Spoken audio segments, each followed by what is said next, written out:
All right, so here are the notes for factoring if you have an a value more than 1. So last time we did if a is equal to 1. This is what happens if it's more than 1. It'll be positive. Sometimes you'll see it written as a not equal to 1.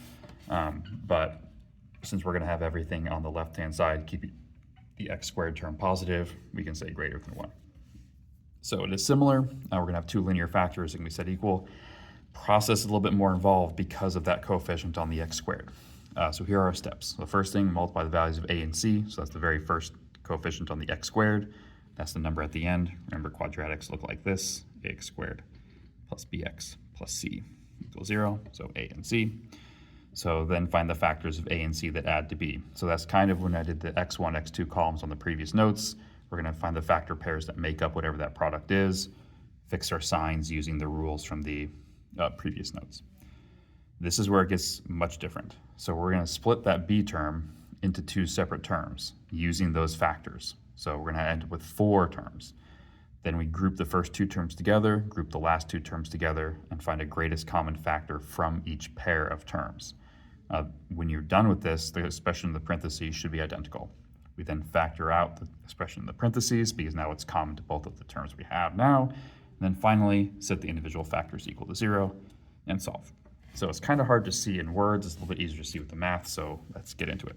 So same first step, everybody comes to the left. So that's going to be 5x squared minus 11x plus 2. So when I come over here to do my factor pairs, I'm not doing the factor pairs for 2. I'm doing the factor pairs of a times c, or 5 times 2. So my factor pairs are the pairs for 10. So 1 and 10, 2 and 5.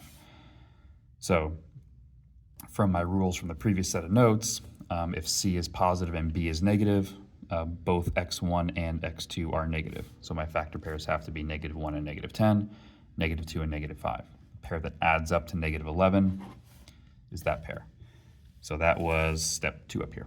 So step 3, split the b term. So what's going to happen is that negative 11 is going to split into a negative 1 and a negative 10. 4, group the first 2 terms together. So 5x squared minus 1x.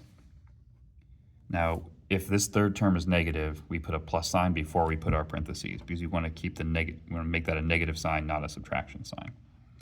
So it's going to look like this. 5, factor out the GCF. So between 5x squared and negative 1x, the only thing in common is an x. So if I take an x out of 5x squared, I'm left with 5x. If I take an x out of negative 1x, I'm left with the negative 1. Now over here, x isn't in common, but I can take a 2 out of both. The other thing to be careful of is that if this term is negative, the first one in the second set of parentheses, you always want to factor out a negative number as well. So I'm going to pull a negative 2 out. So negative 10 divided by negative 2 is positive 5. Negative 2 divided by negative 2 is negative 1. So remember, factoring is division. The reason I want to take the negative out is that I want these 2 sets of parentheses to be the same. 5x minus 1, 5x minus 1. Now, step 6 here, I have 2 terms. This is a single term, and this is a single term. So I can actually do a GCF again. 5x minus 1 is common to both of these terms, so I can factor out a 5x minus 1. What's left behind is the x and the negative 2, and that makes my other factor. So now that I have it factored, I take each factor separately, equal to 0, and solve. So this one will take 2 steps. I'll have to add the 1 across and then divide by 5, and this one I just have to add the 2 across. So 1/5 and positive 2. All right, so number 2, everybody to the left first. So 5x squared plus 9x plus 4 equals 0. So subtract the 1 across, add the 4. So a times c is going to be 5 times 4, which is 20. So x1 and x2, so 1 and 20, 2 and 10, 3 doesn't work, 4 and 5.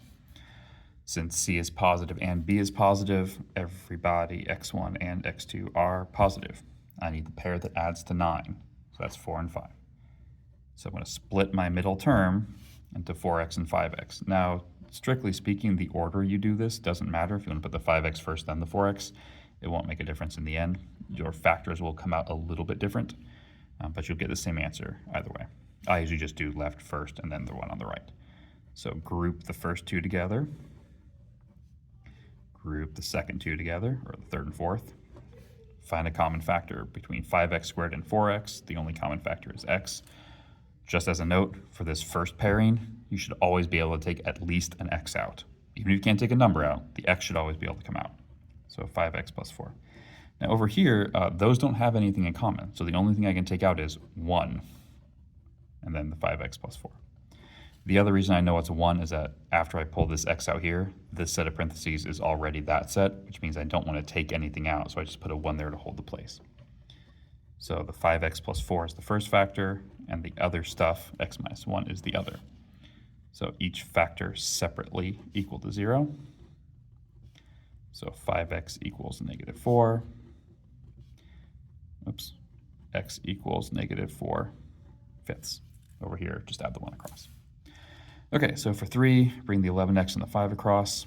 So 2x squared minus 11x minus 6 equals 0. So my a times c is going to be 2 times 6, or 12. So 1 and 12, 2 and 6, 3 and 4. Let's see here.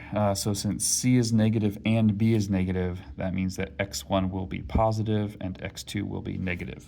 So that's from the rules from the last set of notes. And I need the pair that adds up to negative 11. That's that one. So 2x squared plus 1x minus 12x minus 6 equals 0. So split the negative 11 into positive 1 and negative 12. Group the first two. Remember, if that third term is negative, that negative sign goes inside the parentheses. So here, the only thing in common is x, so 2x plus 1. Here, because that's negative, I'm going to pull a negative number out. Negative 6 is the greatest common factor there, which leaves me 2x plus 1 as well. If I pull out the negative, it flips both those signs. So the first factor is 2x plus 1. The second factor is x minus 6, the other stuff. So each factor separately equal to 0. So subtract the 1 across and then divide by 2. Over here, just add the 6 across. X equals 6. Alrighty, last one. Bring the 6x and the 1 across. So 4x squared. In this case, the x's are going to go away, because if I add the 6x across, it's going to cancel this negative 6x out. So I'll just be left with this equation. So a times c would be 4 times 1, or 4. So the factor pairs for 4, 1 and 4, 2 and 2. Now, this one's a bit tricky. C is negative. Now, I don't have a b value, but if c is negative and b is anything, if you look at the general rules for that column, let's see if I can find it. Yeah, there it is. So if c is negative, it doesn't matter what b is. x1 and x2 have to be opposites of each other. So x1 is negative, x2 is positive, x1 is negative, or x2 is negative here, x1 is positive, but they are opposites of each other. So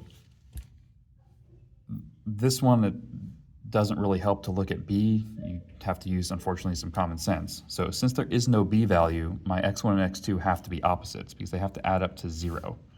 So that would be my pair, negative 2 and positive 2. If I make one of these guys negative, I'm going to get either 3 or negative 3 for my b value, but I don't have that. So the other way to think about it is that this equation looks like this, plus 0x. So I'm going to split that 0x into negative 2x and positive 2x. Group the first two. Group the third and fourth. So here I can take a 2 and an x out. So if I take a 2x out, I'm left with 2x minus 1. Over here, there's nothing in common, so just the 1, 2x minus 1. If you look, our parentheses are the same, so they make up our first factor. And here, the stuff left behind is the other factor. So set each factor separately equal to 0. So add the 1 across, divide by 2. Subtract the 1 across, divide by 2. Now this is kind of a special case. If your b value is 0, your x1 and x2 will be opposites of each other, at least in this for our cases here. There was another way to solve this. We can go all the way back to taking the square root, because there is no regular x, I could try to isolate the squared term. So what that would actually look like, if you want to decide real fast, x squared minus 1 equals 0. So I can get the thing that has the x squared by itself, so add the 1 across, divide by 4, and have this. So to get rid of the squared, square root both sides. Now when you square root a fraction, you take the square root of the top and bottom separately. So the square root of 1 is 1, square root of 4 is 2. But when you take a square root to solve, you also get the negative solution. So that would be the other algebraic way to solve without having to do factoring. But that trick only works because the b value is 0. If there had been any other number for b, we would have to do it factoring. But that is the end of this section.